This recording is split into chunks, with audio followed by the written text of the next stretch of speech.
Hola a todos, ¿qué tal? ¿Cómo estáis?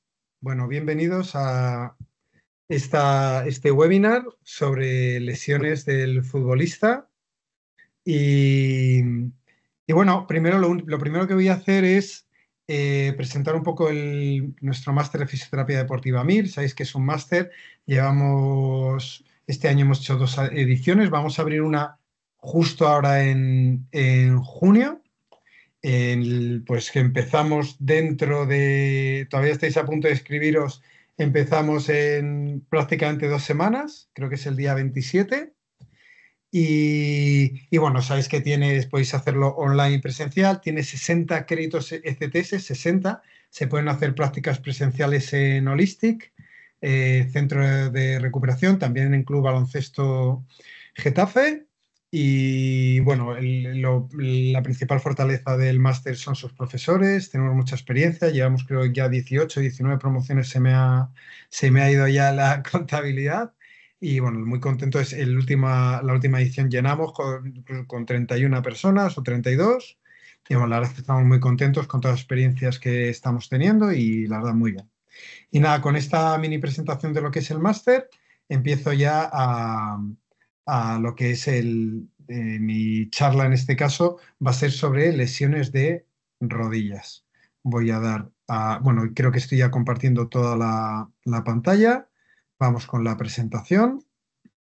Y bueno, mirad, aquí lo importante es que para mí es muy, muy, muy complicado, es muy difícil eh, la toma de decisiones. Es decir, yo tengo un equipo ahora mismo de 14 personas en Holistic y son mejores que yo en muchas cosas, en muchísimas cosas, en elección de terapias, en abordaje terapéutico, pero a la hora de la toma de decisiones para mí es muy difícil enseñarles eso.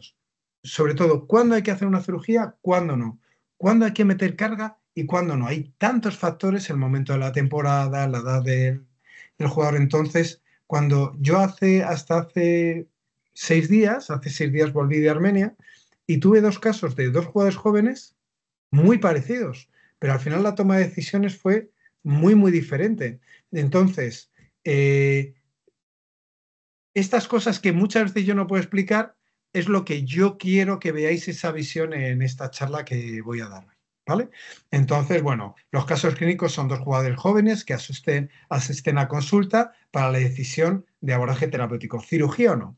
Este es el primer caso. Me llega el primer caso de un jugador muy prometedor de sub-21 que, que me dicen que le quieren llevar al extranjero, que eso en Armenia es muy, muy, muy difícil y ocurre muy pocas veces, es decir, es de los dos o tres de máximo nivel. Y, pero me dicen que tiene un menisco roto y que no saben si operarle o no. Alguna gente le ha dicho que hay que operar y otra gente le ha dicho que no hay que operar.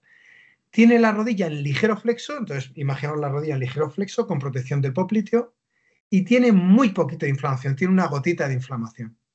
Estamos en una ventana de amistosos donde ellos juegan un amistoso y yo evidentemente después de explorarle le recomiendo no jugar y ahora le digo, bueno, ¿y operar o no? Mirad, esta es la imagen. Entonces, también aquí hay una cosa muy importante. Mirad lo que hago yo. Yo cada vez que me mandan que tengo que decidir con un jugador, yo abro esta aplicación que es Horos, Horos, o hay otra que es Vi, también para Mac, cada uno podéis encontrar varias, y yo aquí pido que me manden las imágenes y yo acá hago unos análisis específicos de cada uno de estos jugadores.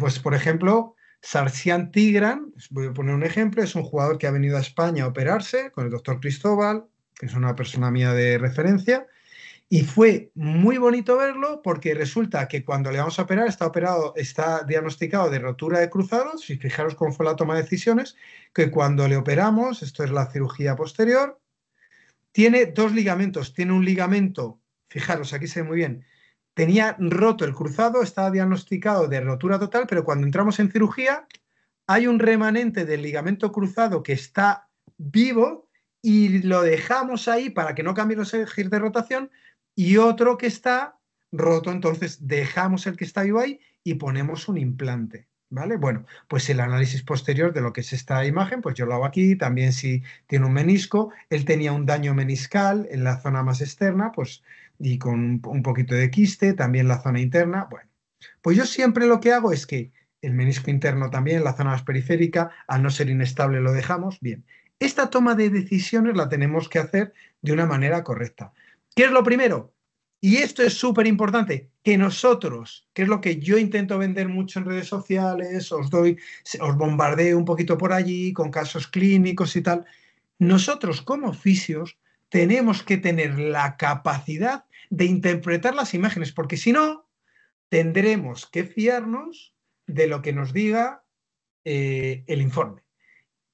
Y yo ya por experiencia profesional y después de, pues que miraré al año, 400, 500, más de una al día, resonancias imágenes, radiografías y tal, pues es que el 70, 80, 90%, la gran mayoría, no representan lo que yo estoy viendo, o no en su totalidad. Entonces, hay que partir de la base de que si queremos ser buenos fisios tenemos que tener una mínima capacidad o una mínima inquietud de interpretar lo que hay, ¿vale? Yo recomiendo bajaros una aplicación donde barrer todos los files, todos los archivos, y yo recomiendo esta, por ejemplo, para Mac, yo utilizo Mac, pero si tenéis un ordenador Android, pues tenéis que bajaros una aplicación donde vosotros seáis capaces de ver las imágenes y, aunque no seáis expertos, intentar imaginar lo que pasa. ¿Por qué?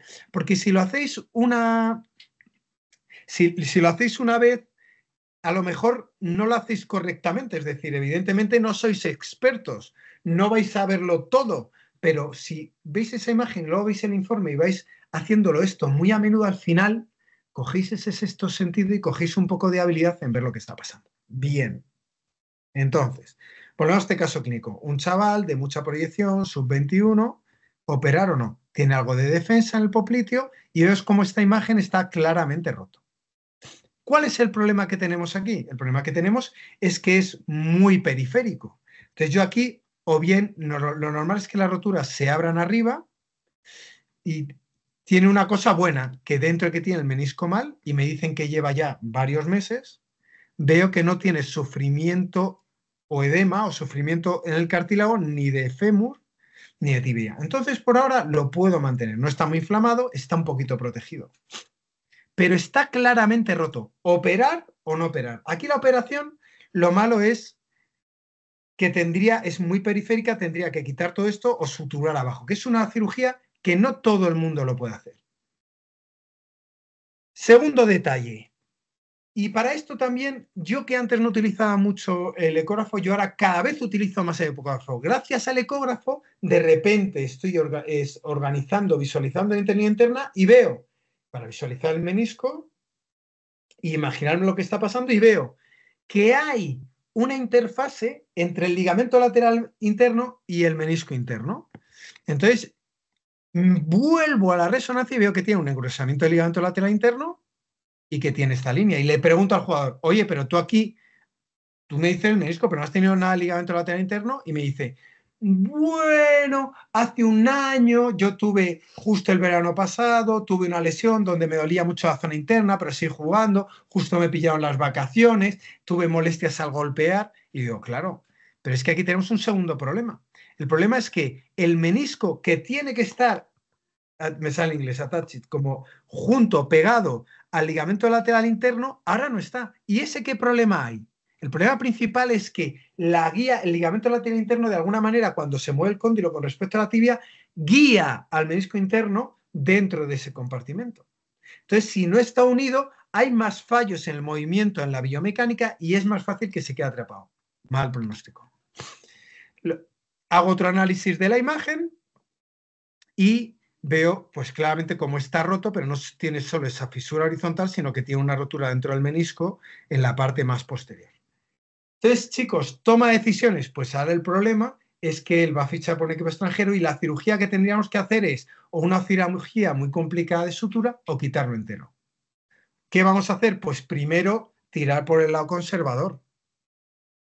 ¿Sabemos que ese menisco seguramente lo tenemos que operar en el medio plazo? Seguramente, pero ahora vamos a intentar también en Armenia es verdad que tenemos mucho que ganar en el aspecto físico de jugadores, liberar esa extensión para que ese menisco no se quede bloqueado, potenciar e intentar liberarlo. Bueno, os voy a poner un vídeo en inglés, en lo que es el vídeo de lo que es la conclusión esta, que esto fue un vídeo, pues que al final, ¿quién me pide esta información?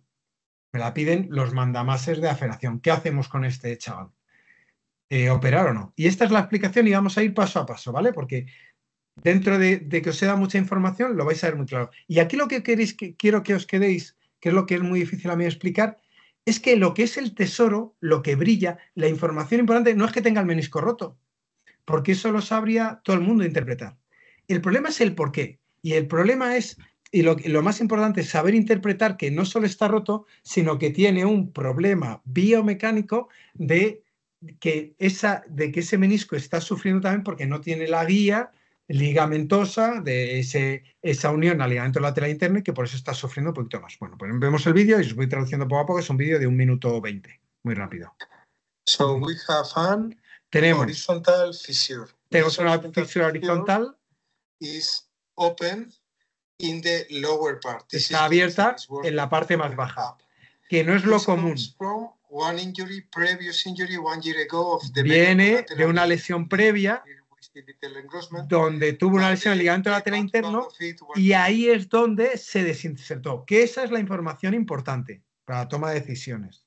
1 year ago, he has the meniscus that must be locked, attached to the ligament. Debe estar unido y no. Esto descubrimos gracias a la ecografía, si no, a lo mejor no nos hubiéramos fijado tanto. Importante in biomechanics. Did provoke that this meniscus is suffering. Ya sé que mi inglés es muy malo, no pressure and sometimes get locked. Al no estar añadido al ligamento lateral interno, cada vez va a sufrir más porque al no seguirlo va en ciertos movimientos de varo y de rotación externa de tibia, ese cuerno a nivel posterior se va a ver pillado. Eso es lo importante. O sea, que al pillado entre el cóndilo y la tibia. Little by little get damage. Recommendation is no swollen now. Ahora no está inflamado, no tiene gran dolor.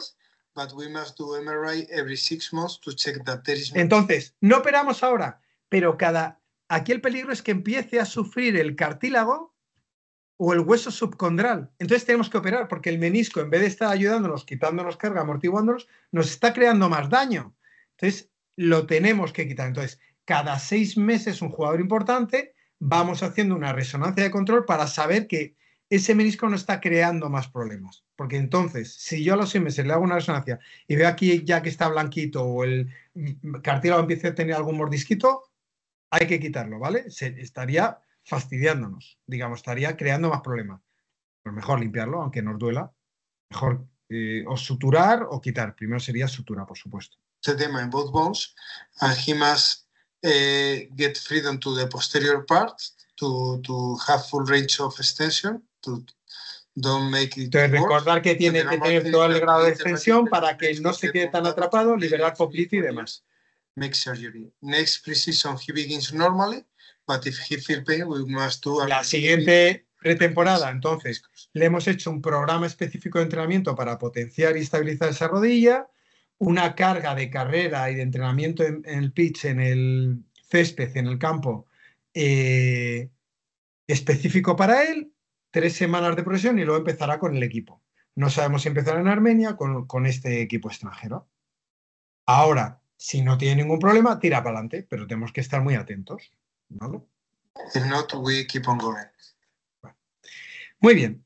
Siguiente caso. Entonces, ahora nos viene otro caso nuevo. Este caso nuevo es lo mismo, un chaval sub-21, también con el menisco roto, y lo mismo, que si le operaban o no operaban. El otro era un jugador chiquitito, muy hábil, jugador de media punta, que juega adelante, y el otro es un jugador de 1,90, sin barba, que se nota que está más joven todavía, 1 año o 2 más joven, 18, 19 años, imberbe, en crecimiento no formado, es decir, no vemos un cuerpo muy atlético, las patas de futbolista, pero sin core, que esto ya os digo que ahí A lo mejor en España pues tenemos más capacidad desde los colegios, categorías inferiores, de hacer un buen trabajo físico. Aquí no tenemos tantas posibilidades, que estamos mejorando mucho en la federación, pero poquito a poco nos cuesta un poco convencer a la gente y crear esta formación de entrenadores y preparadores físicos de cantera para que ya vayan haciendo ese trabajo. Bueno, y ya con lo mismo, analizamos la imagen y vemos un menisco que tiene una fisura horizontal en esta parte media, lo veis aquí. Vemos que está roto, pero aquí hay una cosa muy buena. Vemos que no tiene continuidad, es decir, la fisura o abre aquí abajo o arriba no abre. Y hacemos una buena secuenciación de todas las imágenes en el programa. Aquí no hay programa, porque aquí no me viene el jugador con un CD, yo me tengo que adaptar. Me viene como nos venían antes los pacientes nosotros aquí en España, por las imágenes y tal. No tengo la posibilidad de analizar por el ordenador, pues lo veo contra la ventana, ahí lo que se pueda. Y veo que tiene una inflamación local y una fisura horizontal. Pero aquí hay una cosa muy buena, que no hay inflamación, no tiene nada de dolor, no tiene nada de dolor, no tiene nada de edema subcondral, tiene todo el grado de movimiento. Entonces, este es el análisis que hacemos. So this player has a problem in the external meniscus. Here, vemos ahí, this meniscus is broken in the most external claramente part. roto. We can see here too in the external part. Vemos esa imagen que hemos visto antes de la fisura horizontal. That is broken. So, and here too, we can see that he has. Aquí vemos el daño que tiene. Este es el menisco interno, menisco externo, lo tiene claramente dañado, ¿vale? Es menisco externo. Vemos peroné aquí, menisco externo, claramente dañado, roto. Damage here. This big damage in the meniscus. Here we see broken. Here in the most posterior part, we see clearly broken. There is one very good thing. The very good thing is that all the area, the part that is touching the femur and the part that is touching the tibia. Lo bueno que tenemos, lo que he dicho, tiene una gran lesión interna, pero no tiene sintomatología y tiene las partes más periféricas del menisco intactas, no tiene dolor y tal. A ver, que este jugador seguramente se tenga que operar, no en el medio plazo, ya medio largo plazo, que dentro de 3-4 años ese menisco vaya degenerando y tal. También aquí no es como antes, que no tiene un factor biomecánico. Esto, vemos el vídeo, que lo tenía que haber metido aquí, el vídeo de cómo se hace la lesión, que es en un partido, y es por un choque directo contra un muro. O sea, va, descarrila, pierde el control, está luchando por el balón con este jugador y directamente ¡pa!, mete la pierna como un hoyo y se da contra, pues es un traumatismo directo. Lleva 2 o 3 meses, va bien, no hay inflamación, todo el rango de movilidad, tiene una buena activación, yo lo dejo.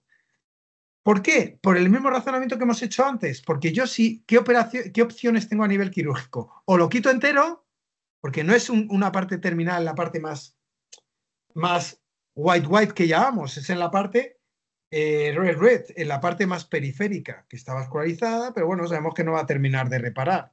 Bien, puede tener un daño en el PAPE, en el punto de ángulo posterior externo, donde se une ese menisco externo con el tendón de popliteo, que el tendón de popliteo le voy a regalar, puede a regular y a ponerse en su sitio, sí, pero por ahora yo no opero. Oye, y si dentro de 2, 3, 4 años, pues lo mismo, tendré que hacer imágenes de control como he hecho antes y ver si al final tomo la decisión de operar o no. Very internal. This damage is very internal. Está justo dentro del menisco. The sliding parts of the meniscus. Las zonas de deslizamiento no están afectadas. These are no swollen, no pain. So the good thing for this is no surgery now. No hacemos cirugía ahora. And the normal thing is that this meniscus in the future has damage, maybe. Bueno, ya está. Y el resto, pues un poco os lo explico yo. Que es lo que os he comentado de que ahora no, le mandamos un programa específico de entrenamiento, vigilamos muchas cargas y le hacemos resonancias de control. Y ya está. Bueno, estos son 2 casos jóvenes. Aquí yo también, y ya termino con esto, voy a ir muy rápido, solo quiero que intentéis intuir intentéis intuir cómo se hace ya con jugadores profesionales, pues bueno, el caso clínico que tuvimos fue el de un jugador nuestro, David Yurchenko, ya es un jugador que se ha retirado, por eso lo pongo, si es un jugador en activo, pues evidentemente esta información no se puede compartir, pero es un jugador ya retirado, tuvo un problema, y este es el análisis que haríamos con un jugador profesional. Entonces yo al final, esta es la realidad. Analizamos las imágenes, lo más importante es el diagnóstico, damos una información al jugador a la federación de lo que está pasando, analizamos, pues entonces vemos que tiene mucha inflamación, si hay una afectación del ligamento cruzado anterior o no. Vemos si hay alguna lesión previa. Aquí, por ejemplo, averiguamos que hay una lesión previa porque tiene un engrosamiento del ligamento lateral interno, o sea, vemos que es una rodilla que ha sufrido.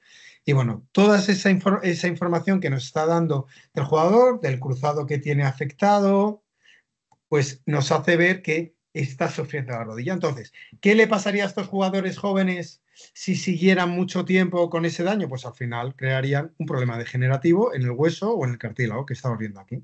Este es el menisco. Entonces, al final, la decisión de este jugador, ¿cuál fue? El del jugador profesional. Pues evidentemente tiene también un quiste de Baker que estáis viendo aquí detrás.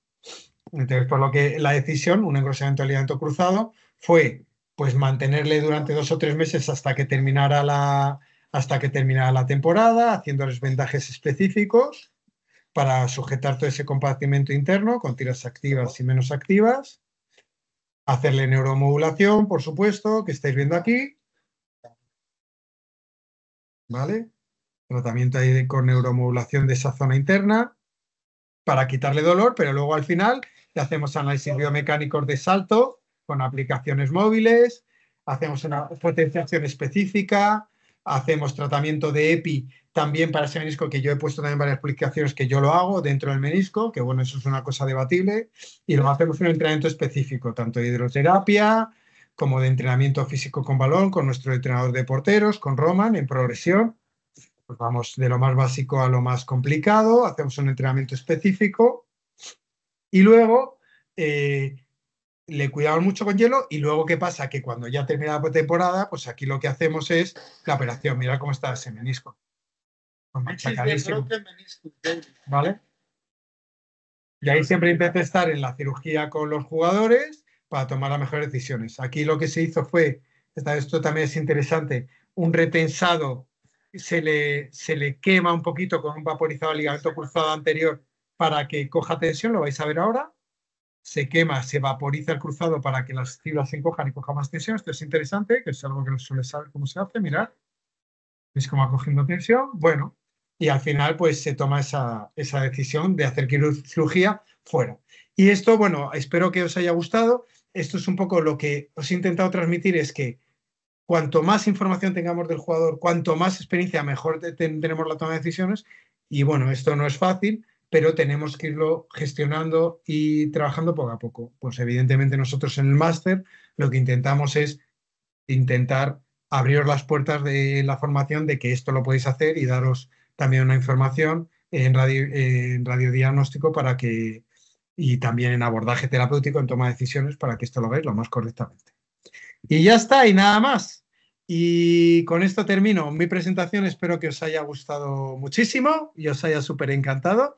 Y ahora os dejo ya con Víctor Manuel Fuentes. Él es profesor de la Escuela de Osteopatía de Madrid. Nos conocemos hace mucho tiempo. Es también experto en fisioterapia deportiva y nos va a hacer hablar de algo muy, muy interesante que yo aplico en el día a día, como estaba hablando antes fuera de cámara, que es la variabilidad cardíaca, que yo sí la uso el día a día para mis entrenamientos, Ironman y todas las locuras que hago yo.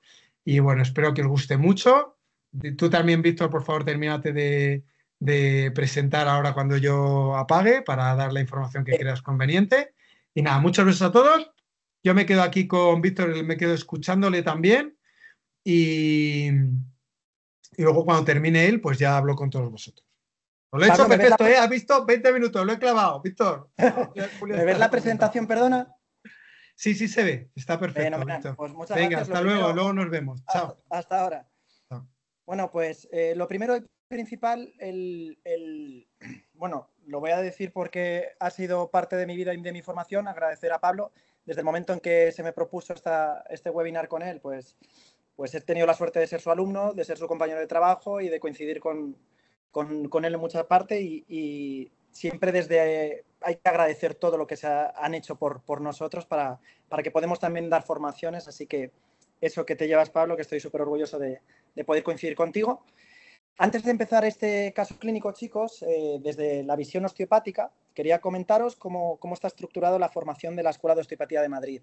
Es importante interpretar que tenemos 4 niveles, son niveles progresivos, pero desde el primer momento vamos a aplicar siempre el razonamiento clínico. Ya lo ha utilizado Pablo en su parte, en la parte de fisioterapia, en el que es clave el razonamiento clínico.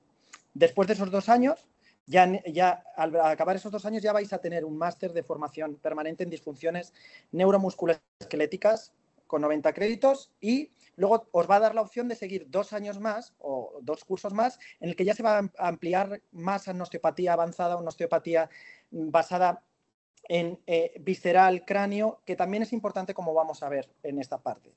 Como bien os ha dicho mi compi, soy fisio y osteópata especializado en fisioterapia deportiva, con certificado de medicina del deporte de la FIFA y estoy muy metido en el mundo de la salud hormonal e infertilidad por un proceso bastante doloroso que hemos sufrido mi mujer y yo, con lo que cualquier pregunta, pues ahí tenéis mi Instagram o el correo electrónico que os podremos dar para cualquier cosilla que queráis recibir de cualquier información. Es importante interpretar que el fisioterapeuta o el osteópata, quiero hacerlo muy ameno, que no sea muy pesado para vosotros, formamos parte de un equipo multidisciplinar. Y lo que os quiero hablar es de la variabilidad de la frecuencia cardíaca, tanto de la que ya aplicábamos hace 12 años, con los casos clínicos más difíciles, como la que se está aplicando a día de hoy. Y es importante que interpretéis, aunque sea un webinar corto, en qué se basa las variables de la variabilidad de la frecuencia cardíaca. ¿Por qué es importante esto? Lo primero, porque la variabilidad de la frecuencia cardíaca no solo os va a valer para diagnóstico y tratamiento, sino que, como muy bien ha dicho Pablo, es importante el tener un feedback jugador y un feedback con los otros compañeros, es interprofesional.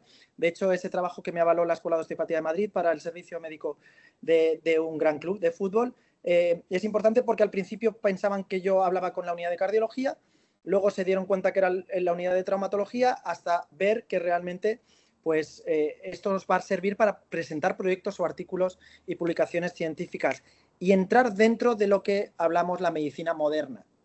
Es importante que en un organigrama del club, ya sabéis que estamos cuerpo médico interno y fisioterápico interno y también pues personas que estamos a disposición tanto de los jugadores a nivel externo, como llevamos ya casi 16 años, o incluso muchas veces podemos intentar colaborar con ellos a nivel interno. Es importante porque ya a la figura de la osteopatía o del fisioterapeuta que aprenda la variabilidad de la frecuencia cardíaca, ya podemos entrar en las unidades de fisiología deportiva. Y esto es el organigrama en el que cualquier club de fútbol de élite va a tener. Entre ellos, nosotros tendremos una relación ya directa con el nutricionista y endocrino. También se abre la puerta a la cardiología, no solo a la traumatología. Obviamente vamos a estar dentro del organigrama de la fisioterapia, pero vamos a trabajar sobre la fisiología en el deporte. Y es importante, ¿por qué? Porque las bases de la osteopatía moderna se basan en... Antiguamente tenían la duda de si la terapia manual tenía evidencia científica. Pues ahora tenemos estudios o artículos o publicaciones que sí que nos van a basar. Pero antes, obviamente, somos fisioterapeutas y la clave de ello es que tenemos que tener conocimiento y un gran control sobre todas estas estructuras, columna vertebral, tobillo-pie, región corsofemoral, rodilla, región costoides-fragmática, todo eso que veis, incluso la ATM. Y importantísimo, lo que marca la variabilidad de la frecuencia cardíaca, que son las disautonomías del sistema nervioso autónomo. Es importante introducir la parte visceral y craneal en nuestros tratamientos y para ello pues tenemos la formación en la Escuela de Osteopatía Internacional de Madrid para poder aplicar estos tratamientos.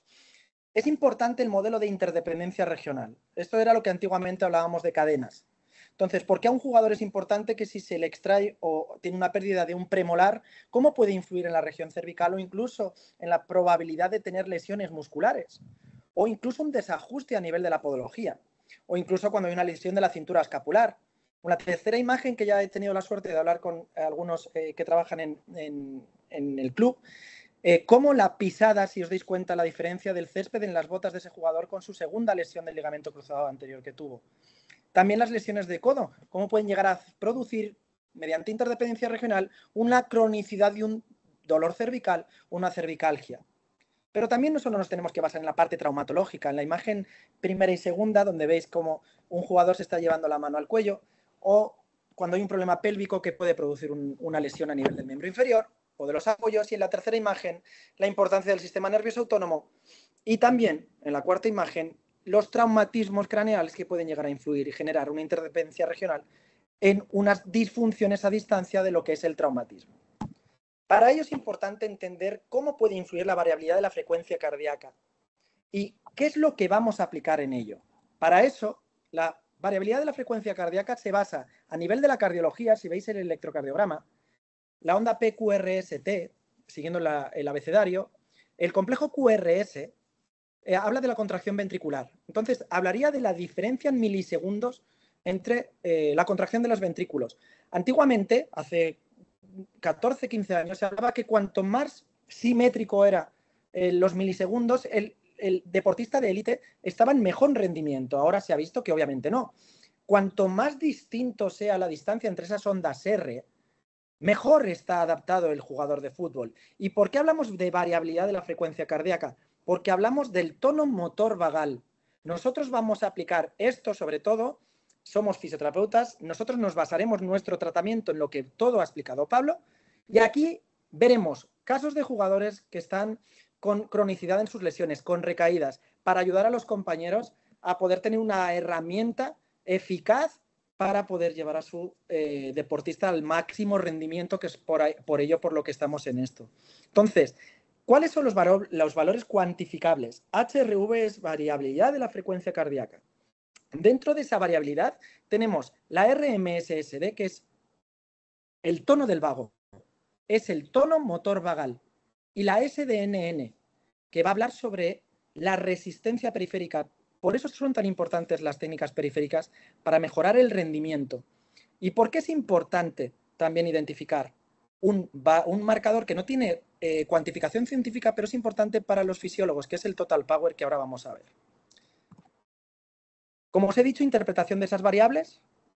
¿Y cómo lo podemos realizar? Nosotros en medicina deportiva pues tenemos unos chalecos con electrodos, igual que un holter, o la banda polar, que obviamente la Polar H10 es la que mayor a nivel de día de hoy está con evidencia científica, pero Garmin hace también otras aplicaciones, y esta aplicación la tenéis en vuestro móvil, en vuestra tablet, y esto lo lleváis al campo. Entonces, lo que hacéis es descargaros la aplicación Elite HRV, que es en este caso la aplicación que está asociada a Polar, y vamos a encontrar, como veis en la imagen, un valor 23,73 de RMSD y un valor de SDNN que es 39,98. Y el total power pone 1243. Esto es un jugador de primera división, de un equipo importante que juega Champions, y tiene estos marcadores en sedestación. Sentado le ponemos la banda polar y realizamos este registro. En sedestación, el simpático entra en la ecuación. Estamos en una posición en la que no estamos en decúbito supino, que entraría más el parasimpático. El parasimpático es el de rest and digest.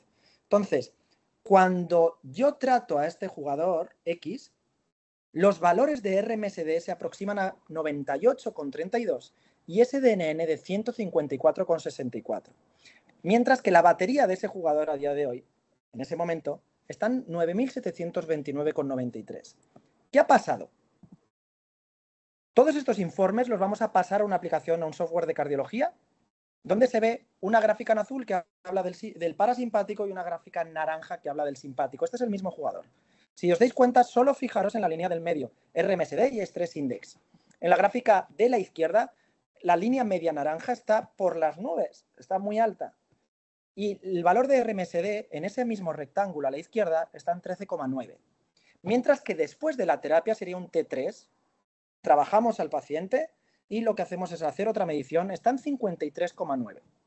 Vamos ahora a decir los valores para que los podáis apuntar y tengáis un feedback de esto. Antes he comentado que ya la osteopatía se basa en leyes evidenciadas.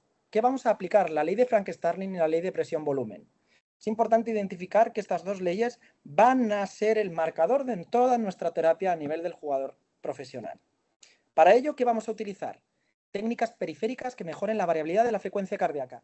Ya hay evidencia que las técnicas periféricas son mejores para mejorar la variabilidad de la frecuencia cardíaca que las técnicas locales, que hacíamos un bombeo del corazón, un bombeo hepático, un bombeo del páncreas, X bombeo. Es importante identificar que las maniobras a distancia van a mejorar la variabilidad de la frecuencia cardíaca y obviamente vamos a observarlo con la aplicación de ELITE-HRV. También estimulación de reflejos viscerales, técnicas diafragmáticas y vídeos explicativos que ahora os enseñaré. Una de las maniobras que se dan en muchas formaciones es la maniobra hemodinámica global del abdomen. Trabaja sobre aferencias vagales. Es importante identificar, chicos y chicas, que cuando nosotros estamos haciendo una maniobra, lo que vamos a observar es que la variabilidad de la frecuencia cardíaca, si el estímulo es parasimpático, es correcto. Estamos en el camino de la recuperación y vamos a observar un aumento de la variabilidad de la frecuencia cardíaca. Al igual que las maniobras que se realicen con respiración. Ya cada vez se está introduciendo más en el mundo del deporte profesional las modificaciones respiratorias, y no solo por el diafragma, sino también por la fluctuación de la presión volumetría del pulmón. Técnicas viscerales claves en muchos de los desarrollos de nuestra terapia, no solo por el dolor referido de esa víscera, sino porque vamos a ver cómo mejora nuestro paciente en los casos más difíciles o persistentes.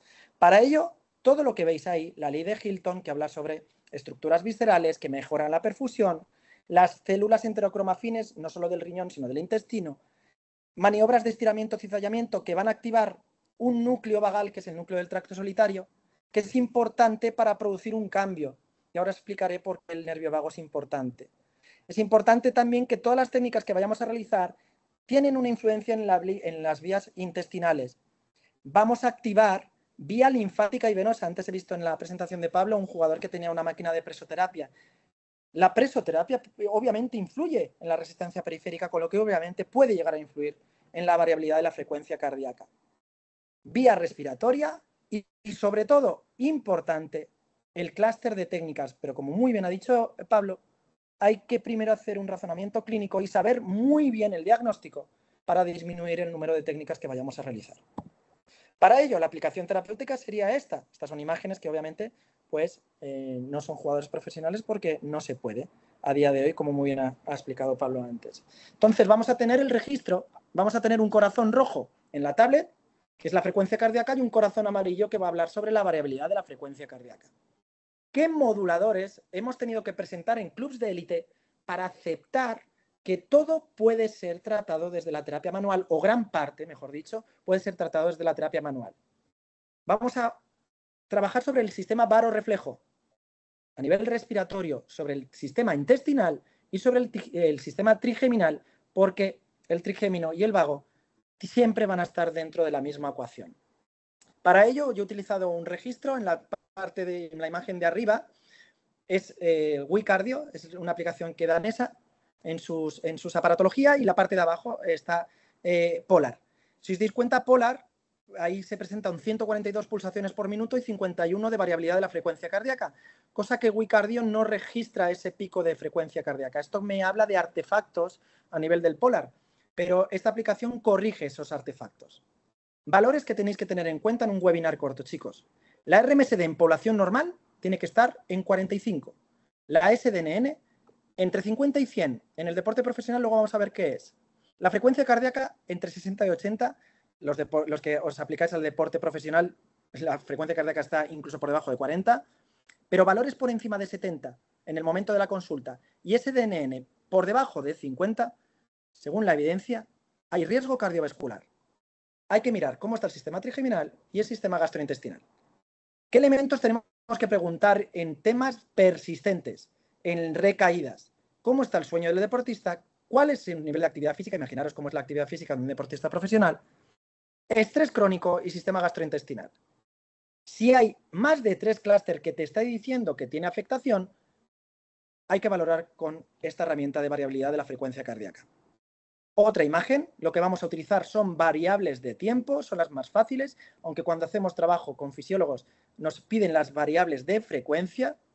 Y aquí tenemos casos clínicos, un paciente que está sentado, si os dais cuenta, la frecuencia cardíaca, el min HR, está en 59, el simpático entra en la ecuación en sentado, en supino entra el parasimpático, con lo que de sentado a tumbado tiene que bajar la frecuencia cardíaca y vemos que baja 54. La RMSD es una variable parasimpática. Sentado está en 16,9, tumbado tiene que subir? En este caso, adapta al paciente correctamente. En este caso, tenemos en sedestación una RMSD de 8. En supino, 8 también. Una frecuencia cardíaca de 64 y en supino, que debería bajar, está en 65. Este sistema hay que identificar por qué no se adapta. Esto es un sistema resistente. Esto hemos cogido esta imagen para ver cómo la fluctuación de la respiración puede modificar la RMSD. Fijaros, 19 en la imagen de la izquierda, 42,1. Y hay respiraciones parasimpáticas que adaptan este sistema. Ya no es decir a un paciente, a un jugador, tienes que hacer estas respiraciones por esto, o tengo que hacer 6 a 10 técnicas respiratorias. No. Nos fijamos en la gráfica que en el minuto, en el 0,20, la respiración es perfecta hasta el minuto 1,20, que hay un artefacto respiratorio, como veis ahí en la imagen de la derecha. El tiempo respiratorio que le solicitaremos a este de jugador es 1 minuto. Y todo esto es lo que se integra a nivel del conocimiento de la evidencia científica, cómo podemos trabajar, y es lo que nos aceptan en los clubes de fútbol deportivos. Tuve la suerte de hablar hace 2 meses con River Plate, gente de la Universidad de Chile, otros equipos que realmente no me conocen directamente, pero están viendo el trabajo que estamos realizando. Es importante interpretar que es una herramienta diagnóstica y terapéutica. Aquí realizarías la técnica y comprobarías que el corazón amarillo sube o baja, generando una adaptación. Y ya para terminar, es importante en el fútbol profesional que tenemos moduladores del sistema nervioso autónomo. Estrés crónico, salud gastrointestinal, actividad física y sueño. Hay que preguntar a todos los pacientes jugadores cómo está su sistema neurológico, su sistema digestivo, cómo están sus digestiones, su sistema respiratorio.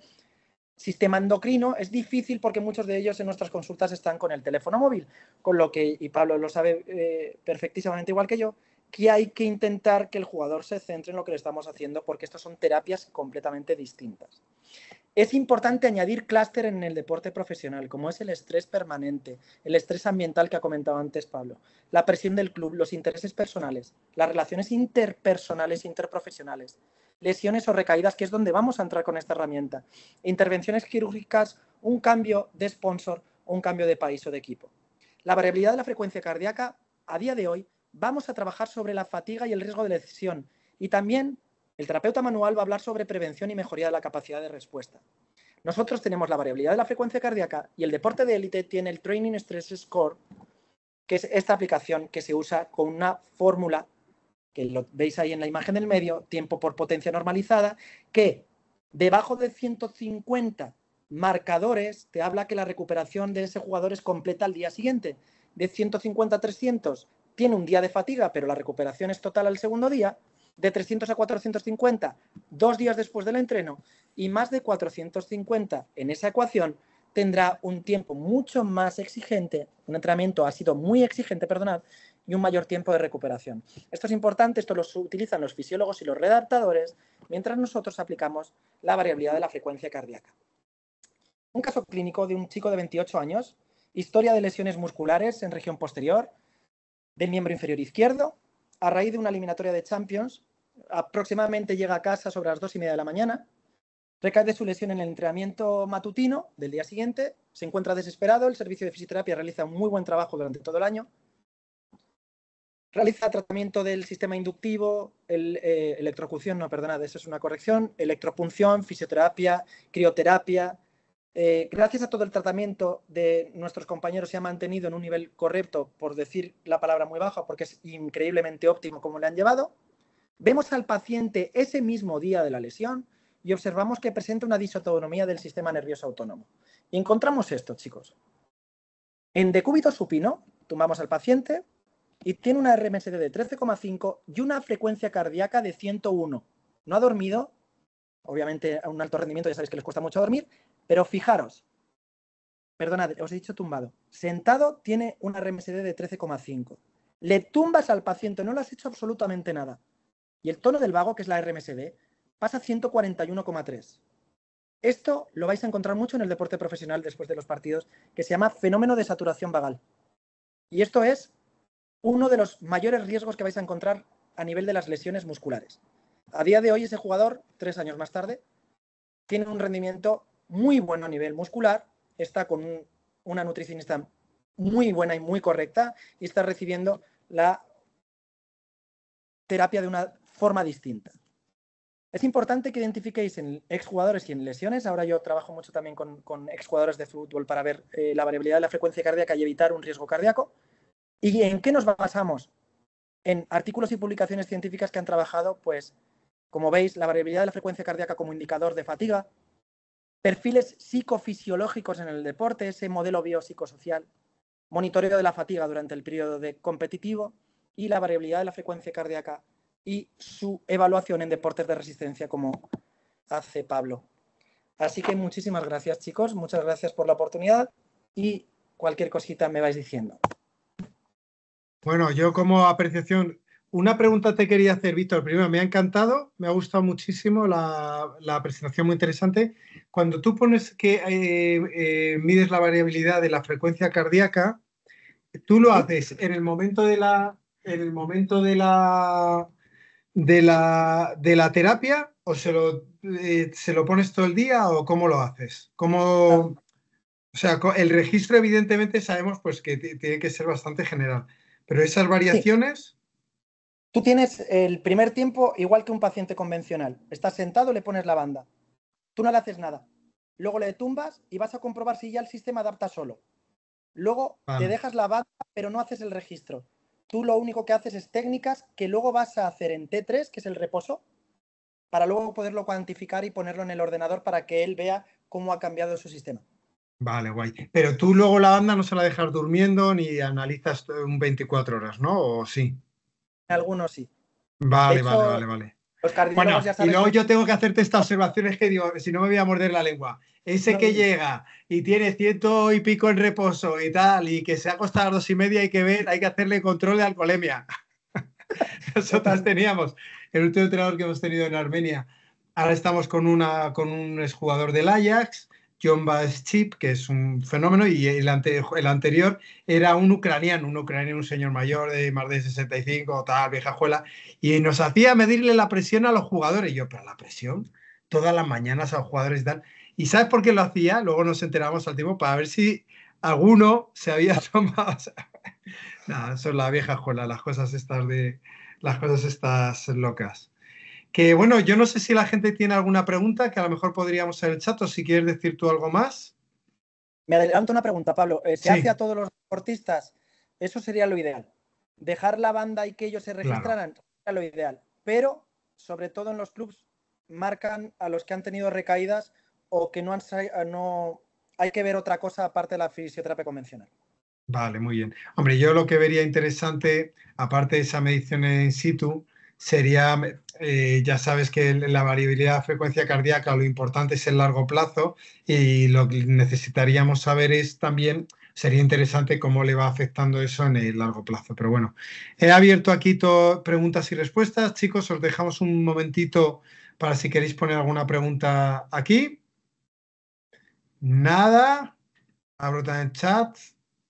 Nada más. Bueno, pues Víctor, sí, yo creo que ya está. Muchísimas gracias. Gracias a ti. Un gran placer. Igualmente para mí.